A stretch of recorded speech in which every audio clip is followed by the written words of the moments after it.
કાલોલ તાલુકા પંચાયતના પ્રમુખ, ઉપપ્રમુખ અને અન્ય સદસ્યોનું ભાજપ દ્વારા મેન્ડેટ રજૂ કરાયું.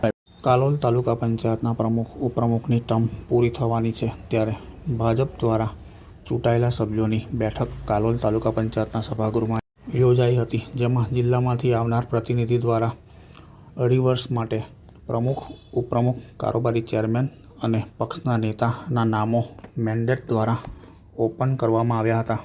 પાર્ટીના મેન્ડેટ મુજબ પ્રમુખ તરીકે સવિતાબેન રાઠવા, ઉપપ્રમુખ તરીકે ગુણવંતભાઈ ચૌહાણ, પક્ષના નેતા તરીકે ઇન્દ્રજીતસિંહ રાઠોડ અને કારોબારી અધ્યક્ષ તરીકે ઉપેન્દ્રસિંહ ચાવડાનું મેન્ડેટ આવેલ છે. એ દરેક સક્ષમ છે. દરેક પ્રમુખ બની શકે. ભારતીય જનતા પાર્ટીમાં નાના કાર્યકર્તા પણ પ્રમુખ તરીકે જવાબદારી નિભાવી શકે. અને જવાબદારીના ભાગરૂપે અમે એક જ કાર્યકર્તાને પ્રમુખ ઉપપ્રમુખ બનાવી શકીએ છીએ.